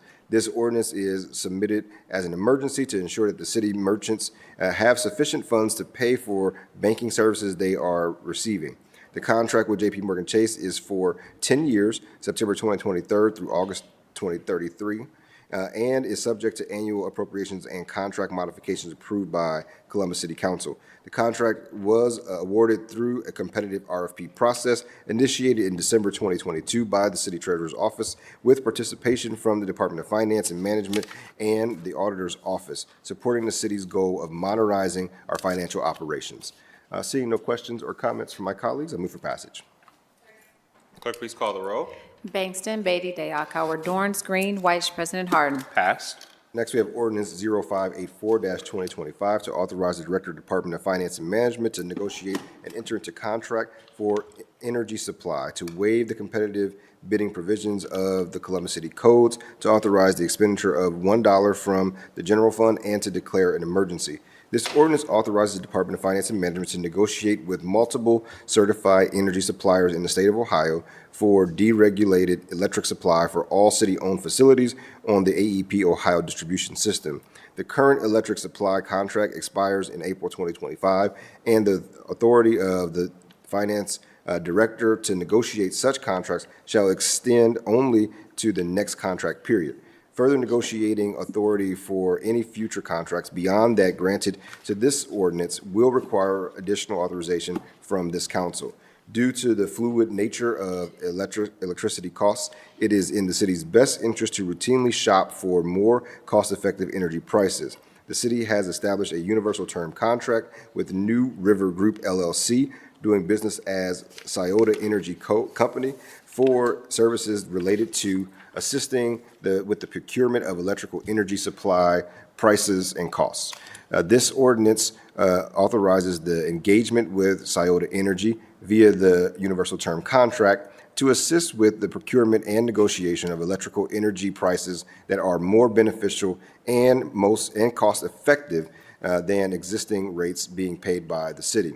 The cost benefits of procuring power through competitive supply are twofold. One, it allows the city to schedule procurement during periods of low energy prices, and there is normally high demand among competitive suppliers who bid on the city's energy utilization, which ensures that the city receives the most competitive prices. In addition to lower energy costs, procuring power through competitive supply also provides an opportunity to increase the percentage of green power the city utilizes. Department, through its energy advisor, Scioto Energy, will request proposals and negotiate terms and conditions with multiple energy suppliers to select the best purchase power contract for the city. The proposal will solicit pricing options up to 18 months, and the department will also seek a green power component to the pricing to support the city's sustainability objectives. Due to the future start date of the potential power contracts, the city is not obligated to enter into contracts or purchase power if proposals do not meet the budgetary goals or serve the best interests of the city and its customers. Once complete, a report will be shared with City Council on the contract terms as well as an analysis of the alternative supplier terms considered for green, brown, and/or blended options. While a competitive process to solicit energy supply rates will be utilized, this process will be managed through the city's universal term contract, energy consultant Scioto Energy, rather than the purchasing office. Therefore, a waiver of competitive bidding is being requested. A waiver of future legislation is being requested to allow the director to negotiate with multiple suppliers who submit responsive proposals to obtain the most favorable terms, conditions, and pricing for the city of Columbus. Emergency action is requested so that the energy supply market rates can be assessed as quickly as possible. Any questions or comments from my colleagues? Seeing none, I move for passage. Clerk, please call the roll. Bangston, Beatty, Day, Akauer, Dorance, Green, Weiss, President Harden. Passed. Thank you, Council President. May I move to the Economic Development and Small Minority Business Committee? Sure. First, in the Economic Development and Small Minority Business Committee, we have ordinance 0314-2025 to authorize the Director of Department of Development to enter into a dual-rate jobs growth incentive agreement with Northern Safety Co., Inc., doing business as Worth Industries North America, for a term of up to 5 consecutive years in consideration of the company's proposed total capital investment of $42,500,000 and the creation of 160 net new full-time permanent positions with an estimated annual payroll of approximately $8,075,056. As a refresher, dual-rate job growth incentives, or JGIs, are cash payments up to a certain percentage, often 25% and 30%, of the local income tax withholdings for eligible new employees for up to a negotiated term for businesses located or expanding in the city. The rate and terms are based on the number of new employees, whether the employees live in the city of Columbus, the investment amount, and the lease terms. Northern Safety Co., Inc. is proposing to invest a total project cost of approximately $500,000, which includes $27 million in acquisition costs, $14,500,000 in machinery and equipment, and $1 million in fixtures and furnitures and fixtures to establish a new distribution facility. With this investment, the company proposes to enter into a lease agreement on an existing vacant industrial warehouse consisting of approximately 472,000 square feet at 1568 Georgesville Road. The proposed project will allow Northern Safety Co., Inc. to expand into the Columbus region by creating 160 net new full-time permanent positions with a cumulative associated estimated annual payroll of over $8 million as proposed at the project site. The Department of Development is recommending a dual-rate jobs growth incentive in an amount equal to 25% of the city's Columbus income tax withheld on the Columbus payroll of new employees and 30% of the City of Columbus income tax withheld on the Columbus payroll of new employees who are also City of Columbus residents at the end of each year, up to the term of 5 consecutive years. All 160 of the new full-time positions are well above the city's $20 an hour minimum wage threshold. I'll stop there. Are there any questions or comments from my colleagues? Just want to say I'm really excited about this. I think this continues to show our growth in our region, especially when we're seeing reports of slowdown in job centers and that kind of thing, and maybe not the same growth that we've seen in previous years, but the Columbus region continues to grow, and these types of deals continue to strengthen our community. And also, as you noted there, a dual rate. So we want to incentivize that. We don't want folks just to simply get jobs here. We want folks to also live in our city, and we want those companies to do a better job at recruiting Columbus residents and making sure that Columbus residents have an opportunity to work at these new jobs. So thank you to the Department of Development. I see Deputy Director Webster is here, as well as Director Stevens and the whole team at over there. With that, I move for passage. Clerk, please call the roll. Bangston, Beatty, Dayakauer, Dorans, Green, White, President Harden. Passed.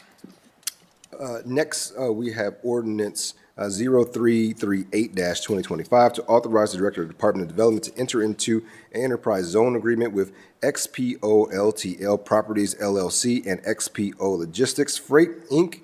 For a tax abatement of 75% for the period of 10 consecutive years in consideration of the enterprise investing approximately $7,500,000 in real property improvements, the creation of 35 net new full-time permanent positions with an estimated annual payroll of approximately $2,085,000, and retain 65 full-time permanent positions with an estimated associated annual payroll of approximately $4,209,300. XPO LTL is headquartered in Greenwich, Connecticut, and is a leader in asset-based less than truckload freight transportation in North America. They are proposing to invest a total project cost of approximately $7,500,000 in real property improvements to expand their current facility to grow capacity by 100 docking doors. The new construction will consist of an additional approximately 44,360 square feet of their current 149,585 square foot facility located at 5400 Fisher Road. They anticipate the creation of 35 net new full-time permanent positions with an estimated annual payroll of a little over $2 million and retaining 65 positions that is at a payroll of $4.2 million. The Department of Development recommends an enterprise zone tax abatement of 75% for a period of 10 consecutive years. All 35 of the positions, again, are well above the $20 an hour threshold. And again, just to remind folks, when we talk about tax abatements, that's 75% of things going forward. That means that the school district and all taxing agencies will continue to receive 25% of that new realized cost, as well as their current amount that they are receiving on that land. So our school district is estimated to receive an additional $285,120 over the term of the abatement and approximately $964,417 over the 20-year period based off of the improvements made to that parcel.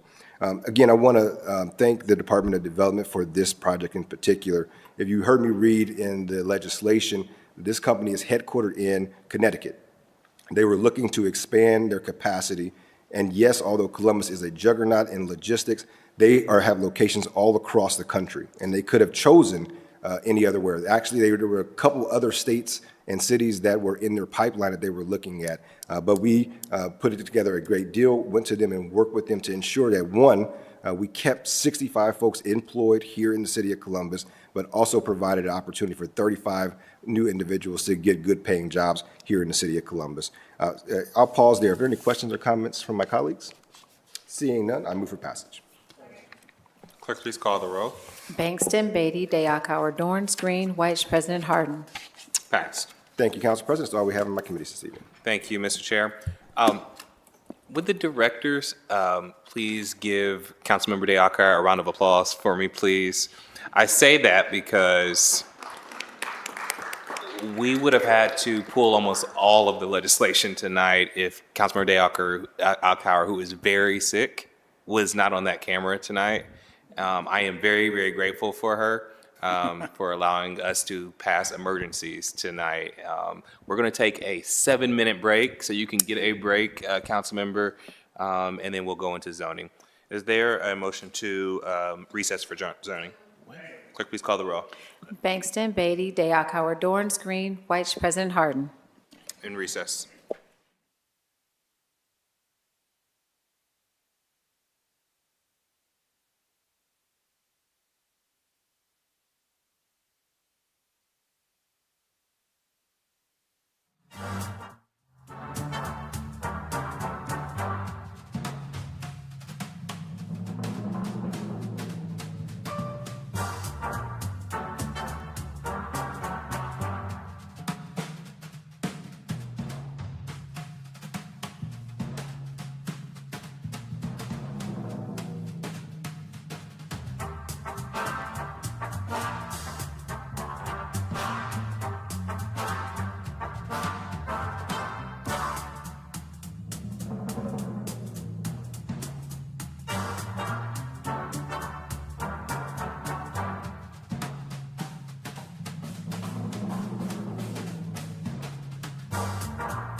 Clerk, call the roll, please.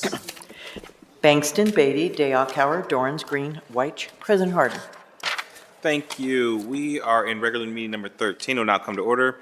Clerk, please, can I get a motion to dispense with the reading of the journal? Second. Clerk, please call the roll. Bangston, Beatty, Dayakauer, Dorans, Green, White, President Harden. Are there any additions or corrections to the journal? Hearing none, the journal is approved. We'll now go to the zoning committee. Councilmember Dorans chairs that committee. All members serve one. Councilmember, the floor is yours. Thank you, Council President. Before we begin tonight's zoning agenda, as always, allow me to briefly explain our current rules pertaining to speaking for council rezonings and variances. We only hear a staff presentation of ordinance of a disapproval from a recommending body, or if we have a public speaker sign up to speak against an ordinance, we permit 3 speakers on each side of an ordinance, 3 proponents, 3 opponents. We ask those speakers to limit their remarks to 3 minutes per the standard rules of City Council. All speakers in the council variance, including the city staff, area commissioners, applicants, and members of the public, will be sworn in before they give testimony. Representatives of an area commission are always able to speak on an ordinance and do not need to fill out a speaker slip, but we do ask you alert city staff of your intention to speak at this hearing. We do not have any public speaker slips tonight for this committee. On the advice of the city attorney's office, we'll now swear in city staff. Please stand and raise your right hand, be sworn in. Do you swear or affirm the testimony you're about to give shall be the truth, nothing but the truth you shall answer under pain of penalty of perjury? If so, please say I do. Thank you. Please let the record reflect that Brandon Carpenter from the Department of Buildings and Services has been sworn in. First, we have ordinance 0474-2025 to rezone 5656 Bixby Road to 25.8 plus acres located on the north side of Bixby Road, northeast intersection of Route 33 from R Rural District to LAR1 Limited Apartment Residential District to LAR1 Limited Apartment Residential District. Site consists of 3 parcels developed with agricultural uses and a single unit dwelling. Ordinance number 0126-2025 passed earlier this year in January, rezoned the majority of the site, and this ordinance rezones the remainder of the site following annexation to allow an apartment complex consisting of a maximum of 504 units to be developed. A concurrent council variance requesting the increase of maximum height of detached garages will be considered later on tonight's agenda. Proposal is approved from City Staff, Development Commission, and the Greater Southeast Area Commission. Do any of my colleagues have questions or comments? Seeing none, I first amend to emergency. Clerk, please call the roll. Bangston, Beatty, Dayakauer, Dorans, Green, White, President Harden. Amended. Thank you. Next, I move to pass as amended. Clerk, please call the roll. Bangston, Beatty, Dayakauer, Dorans, Green, White, President Harden. Pass. Thank you. Next, we have ordinance 0524-2025 to rezone 5295 North Hamilton Road, being 19.8 plus acres located on the west side of North Hamilton Road to the terminus of Thompson Road from LC4 Limited Commercial District to LAR1 Limited Apartment Residential District. Site consists of 1 undeveloped parcel, and the requested rezoning will allow a multi-unit residential development with a maximum of 368 units. The proposal has approved from city staff, the Development Commission, and the Northland Community Council. Do my colleagues have questions or comments? Seeing none, I move for passage. Clerk, please call the roll. Bangston, Beatty, Dayakauer, Dorans, Green, White, President Harden. Passed. Thank you. Next, we have ordinance 0538-2025 to rezone 1501 Gerald Avenue, being 2.35 plus acres located in the southwest corner of Gerard Avenue and Western Avenue from R4 Residential District to AR3 Apartment Residential District. Site consists of 8 parcels, 7 of which are developed with mixed-use residential uses, and 1 is undeveloped. The applicant also intends to purchase a portion of the right-of-way of the Western Avenue. The requested rezoning will allow for a proposed 265 multi-unit residential development. A concurrent council variance will be considered later on tonight's agenda. The proposal is approved from City Staff, Development Commission, and the 5th by Northwest Area Commission. Do my colleagues have questions or comments? Seeing none, I move for passage. Clerk, please call the roll. Bangston, Beatty, Dayakauer, Dorans, Green, White, President Harden. Pass. Thank you. Next, we move in the council variances portion of our agenda. First, we have ordinance 0475-2025 to grant a variance provisions of section 3333.35G private garage of the Columbus City Codes for property located at 5656 Bixby Road to allow increased garage height in the LAR1 Limited Apartment Residential District. This is the concurrent variance to the rezoning we considered earlier in tonight's agenda to allow for a 504-unit apartment complex with the variance to increase detached garage building height from 15 to 16 feet. The proposal has approval from city staff in the Greater Southeast Area Commission. I first move to accept the entire staff report into evidence as an exhibit. Second. Bangston, Beatty, Dayakauer, Dorans, Green, White, President Harden. Accept it. Next, move to adopt the findings of staff as the findings of council. Second. Clerk, please call the roll. Bangston, Beatty, Dayakauer, Dorans, Green, White, President Harden. Adopt it. Thank you. I next move to amend to emergency. Second. Clerk, please call the roll. Bangston, Beatty, Dayakauer, Dorans, Green, White, President Harden. Amend it. And finally, move for passage as amended. Second. Clerk, please call the roll. Bangston, Beatty, Dayakauer, Dorans, Green, White, President Harden. Passed. Thank you. Next, we have ordinance 0530-2025 to grant a variance provisions of section 3333.02 AR12, AR-LD, and AR1 Apartment Residential District Use, 3370.05 Permitted Uses, 3312.21 D1 Landscaping and Screening, 3312.49 Required Parking, and 3333.255 Perimeter Yard of the Columbus City Coast for property located at 5451 Edwards Run Road to allow a community center and an eating and drinking establishment and an office building with reduced development standards in the LARLD Limited Apartment Residential District, and repeal ordinance number 1903-01 passed November 26, 2001. Site consists of one parcel developed with an apartment community center, which includes, but is not limited to, a private eating and drinking establishment intended for residents of an off-site apartment complex and associated office. The requested council variance will maintain the existing use and allow for public use of an eating and drinking establishment. Variances to landscaping, screening, required parking, and perimeter yard are also included in this request. Proposal has approved from city staff, and while there is no area commission overseeing this area, the Hayden Run Civic Association has also approved the project. I first move to accept the entire staff report into evidence as an exhibit. Second. Bangston, Beatty, Dale, Coward, Dorans, Green, White, President Harden. Accepted. Thank you. I next move to adopt the findings of staff as the findings of council. Second. Clerk, please call the roll. Bangston, Beatty, Dale, Coward, Dorans, Green, White, President Harden. Adopted. And finally move for passage. Clerk, please call the roll. Bangston, Beatty, Dale, Coward, Dorans, Green, White, President Harden. Passed. Thank you. Next, we have ordinance 0539-2025 to grant a variance provisions to section 3312.49C, required parking, 3312.57, EV parking minimum requirements effective January 1, 2024, 3321.07B landscaping, 3333.15 basic computing area, 3333.18 building lines, 3333.24 rear yard of the Columbus City Coast for property located at 1501 Gerald Avenue to allow apartment building with reduced development standards in the AR3 Apartment Residential District. This is a concurrent variance to the rezoning we heard earlier on our agenda that would allow a proposed apartment building of 265 units. Variances to reduce required parking, number of EV installed, EV capable spots, vision clearance, landscaping, lot coverage, building setback, and rear yard are included in this request. Proposal is approved from city staff and the 5th by Northwest Area Commission. I first move to accept the entire staff report into evidence as an exhibit. Second. Clerk, please call the roll. Bangston, Beatty, Dale, Coward, Dorans, Green, White, President Harden. Accepted. Thank you. Next move to adopt the findings of staff as the findings of council. Second. Clerk, please call the roll. Bangston, Beatty, Dale, Coward, Dorans, Green, White, President Harden. Adopted. And finally move for passage. Second. Clerk, please call the roll. Bangston, Beatty, Dale, Coward, Dorans, Green, White, President Harden. Passed. Thank you. And finally, we have ordinance 2598-2024 to grant a variance provisions of section 3349.03 permitted uses, 3353.03 C4 permitted uses, 3316.02 permitted use of the Columbus City Coast for property located at 117 Lozelle Road to allow a barbershop, beauty salon, and nail salon used in the CPD Commercial Plan Development District. This ordinance was referred back to committee on October 7th, 2024 at the request of the applicant, who is no longer purchasing the property and has withdrawn this council variance request. So therefore, I move to withdraw this ordinance from consideration. Second. Bangston, Beatty, Dale, Coward, Dorans, Green, White, President Harden. Withdrawn. Thank you, Council President. That's all we have in tonight's zoning agenda. Thank you, Mr. Chair. Seeing no further business coming for council, is there a motion to adjourn? So moved. Second. Clerk, please call the roll. Bangston, Beatty, Dale, Coward, Dorans, Green, White, President Harden. Adjourn.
Bangston, Beatty, Dale, Coward, Dorans, Green, White. President Harden. Meeting is reconvened. The next committee to come before council is the Public Service and Transportation Committee. The committee is chaired by Councilmember Rosa de Padilla. In her absence, Councilmember Beatty will chair that committee. Councilmember, the floor is yours. Thank you, Council President. From the Public Service and Transportation Committee, we have one ordinance, and I have ordinance 0095, 2025 in the second reading in the Public Service and Transportation Committee. That ordinance is to amend the 2024 capital improvement budget to authorize the transfer of funds within the Streets and Highways Bond Fund and the Electric Bond Fund to appropriate funds within the Street and Highway Non-Bond Fund, to authorize the Director of Public Service to enter into contract with Complete General Construction Company for the bridge rehabilitation annual citywide project, and to authorize the expenditure of $1,257,713.40 from the Electric Bond Fund, the Street and Highway Non-Bond Fund, and the Streets and Highway Bond Fund for the project, and to declare an emergency. To provide more detail and context, this annual citywide contract is for the maintenance of several bridges and roadways and roadway structures within the city of Columbus. Project improvements may include, but are not limited to, concrete patching, expansion joint repair, waterproofing, lighting repairs, placement of scour countermeasures, channel cleanout, deck overlay, asphalt repairs, clearing and grubbing, bearing and rehab, bridge painting, and medium barrier repairs. The emergency action is requested in order to complete needed improvements as soon as possible once the construction season begins and to ensure the safety of the traveling public. Do any of my colleagues have any questions or comments? Seeing none, I move for passage. Bangston, Beatty, Dale, Coward, Dorans, Green, White. President Harden. Passed. Thank you, Mr. Chair. The next committee to come before council is the Workforce Education and Labor Committee, chaired by President Pro Tem. President Pro Tem, the floor is yours. Thank you, Council President. First, we have ordinance number 0573-2025 to approve a memorandum of understanding number 2025-1 executed between the representative of the City of Columbus and the Communication Workers of America, Local 4502, to amend Appendix B of the collective bargaining agreement dated April 24, 2023 through April 23, 2026 by creating and assigning pay to the Power Distribution Line Supervisor 2 in the Department of Public Utilities and declared an emergency. This legislation approves a memorandum of understanding between CWA Local 4502 and the City of Columbus. The MOU will amend the collective bargaining agreement by creating the Power Line Supervisor 2 classification within the Department of Public Utilities and assign pay for this new position. Emergency action is recommended to allow for expedient implementation of this new classification. Do my colleagues have questions or comments? Seeing none, I move for passage. Second. Bangston, Beatty, Dale, Coward, Dorans, Green, White. President Harden. Thank you. Next, we have ordinance number 0658-2025 to authorize an appropriation within the Neighborhood Initiative Subfund in support of the Columbus Youth Council, to authorize city clerk to enter a contract with Prime Tours, to authorize expenditure within the Neighborhood Initiative Subfund, to waive competitive bidding provisions of the Columbus City Code and declare an emergency. This ordinance establishes an appropriation in support of the Columbus Youth Council activities and authorizes a contract with Prime Tours for a student-oriented trip to Washington, D.C. The Columbus Youth Council program provides Columbus High School juniors and seniors an opportunity to immerse themselves in city government and learn how to become stewards in their community. Students selected to participate in several sessions dealing with topics such as structure of city government, city housing development, public safety, and much more.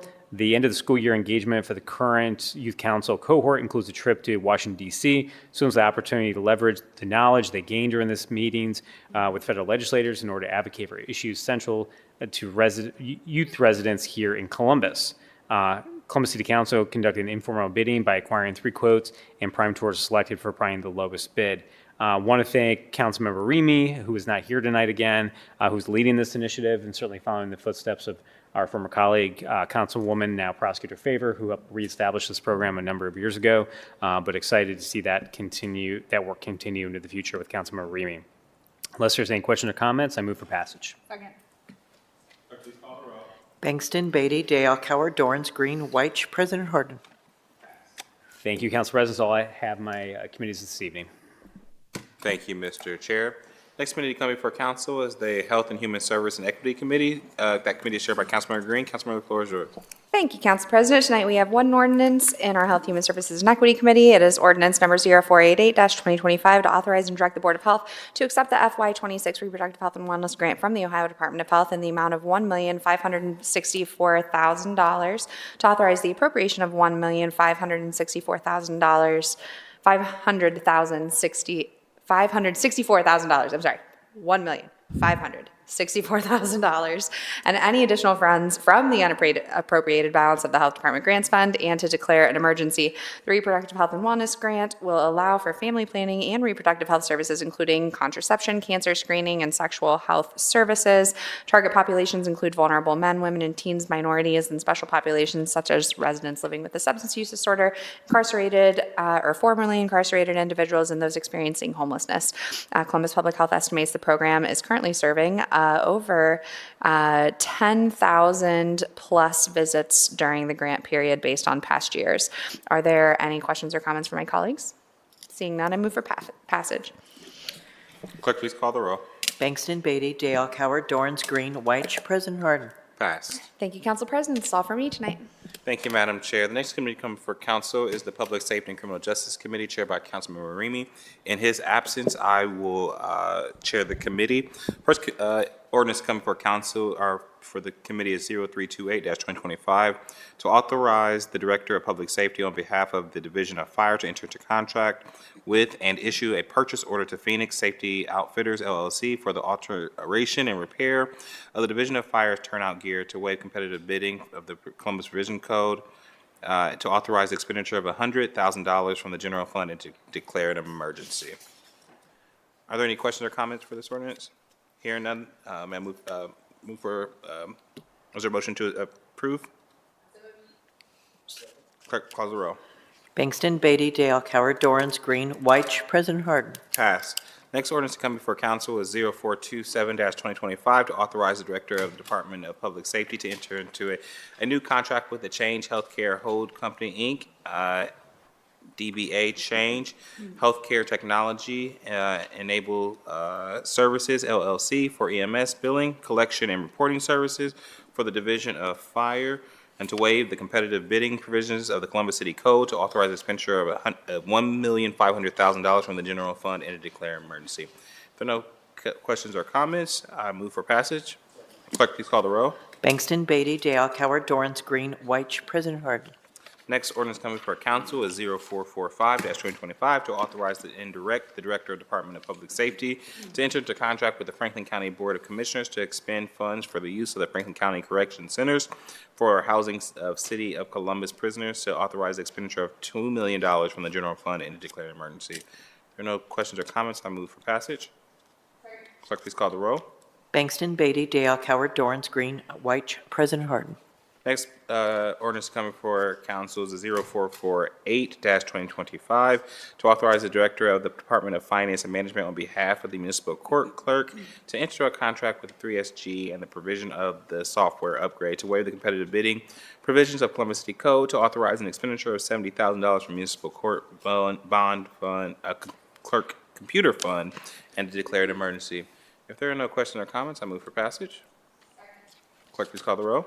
Bangston, Beatty, Dale, Coward, Dorans, Green, White, President Harden. Next, we have ordinance 0457-2025 to authorize the Finance and Management Director on behalf of the Division of Fire to associate general budget reservations resulting from this ordinance with the appropriate universal term contract purchase agreement for the purchase of uniforms, turnout gear, and SCBA equipment, to authorize the expenditure of $1,570,000 from the general fund, and to declare an emergency. If there are no questions or comments, I move for passage. Clerk, please call the roll. Bangston, Beatty, Dale, Coward, Dorans, Green, White, President Harden. And finally, I have ordinance 0460-2025 to authorize the Director of the Finance and Management Director on behalf of the Division of Fire to associate all general budget reservation resulting from this ordinance with the appropriate universal term contract purchase agreement for the purchase of EMS, pharmaceuticals, and miscellaneous medical supplies, to authorize the expenditure of $1,200,000 from the general fund, and to declare an emergency. If there are no questions or comments, I move for passage. Clerk, please call the row. Bangston, Beatty, Dale, Coward, Dorans, Green, White, President Harden. Passed. The next committee to come before council is the Public Utilities and Sustainability Committee, chaired by Councilmember Wise. Councilmember, the floor is yours. Thank you, Council President. First, I have ordinance 0128-2025 to authorize the Director of the Department of Finance and Management to associate all general budget reservations resulting from this ordinance with the appropriate current and pending universal term contract purchase agreements for the purchase of materials and supplies for the Division of Power, and to authorize an expenditure of $3,050,000 from the Electricity Operating Fund. This ordinance would permit the expenditure of funds for the electrical distribution system to serve new and existing customers, as well as replenish stock for maintenance of existing infrastructure. Let me stop there, see if any questions or comments from my colleagues. Seeing none, I move for passage. Bangston, Beatty, Dale, Coward, Dorans, Green, White, President Harden.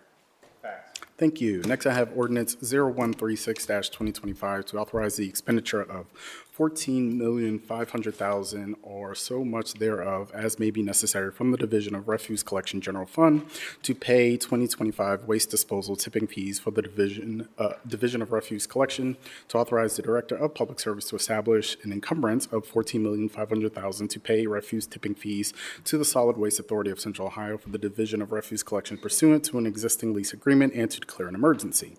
The Solid Waste Authority of Central Ohio charges tipping fees to clients, which is a fee based on the amount of waste disposed by weight.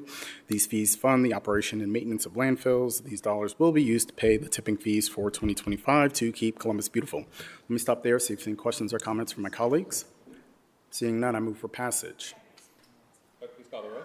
Bangston, Beatty, Dale, Coward, Dorans, Green, White, President Harden.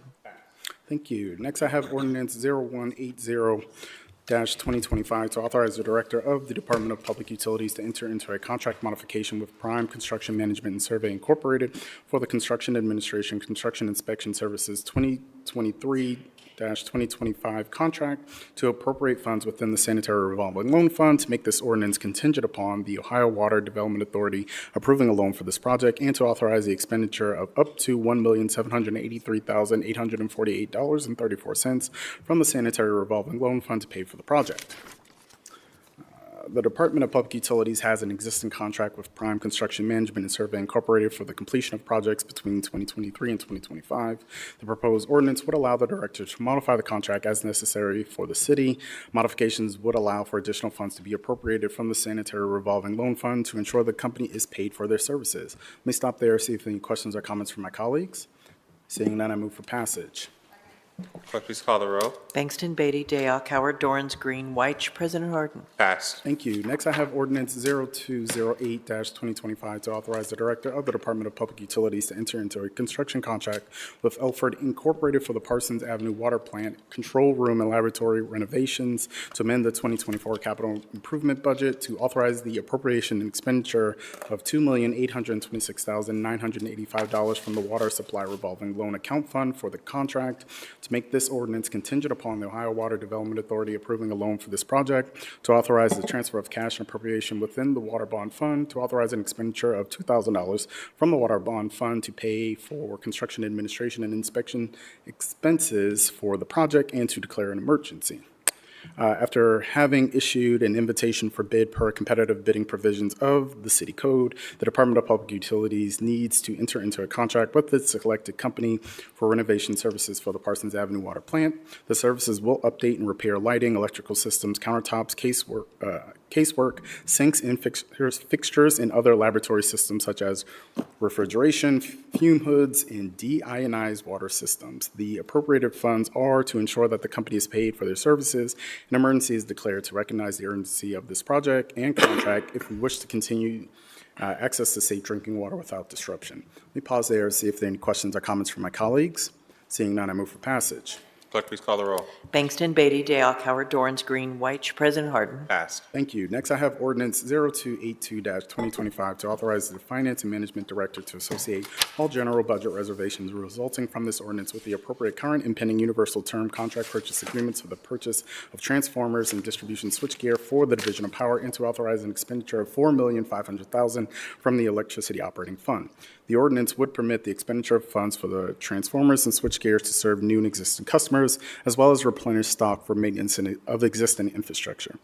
Let me stop there, see if there are any questions or comments from my colleagues. Seeing none, I move for passage.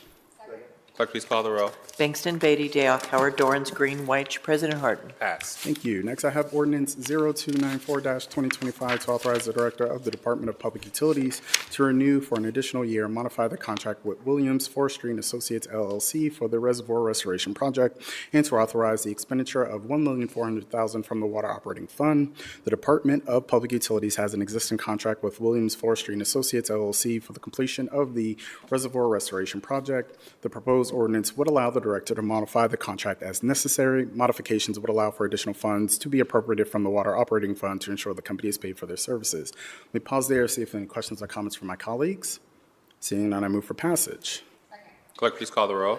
Bangston, Beatty, Day, Coward, Dorrance, Green, White, President Harden. Pass. Thank you. Next, I have ordinance 0309-2025 to authorize the Director of the Department of Finance and Management to associate all general budget reservations resulting from this ordinance with the appropriate current and pending universal term contract purchase agreements for the purchase of pole line hardware, underground wires, cable and accessories, and wire and cable for the purchase of let me do that again.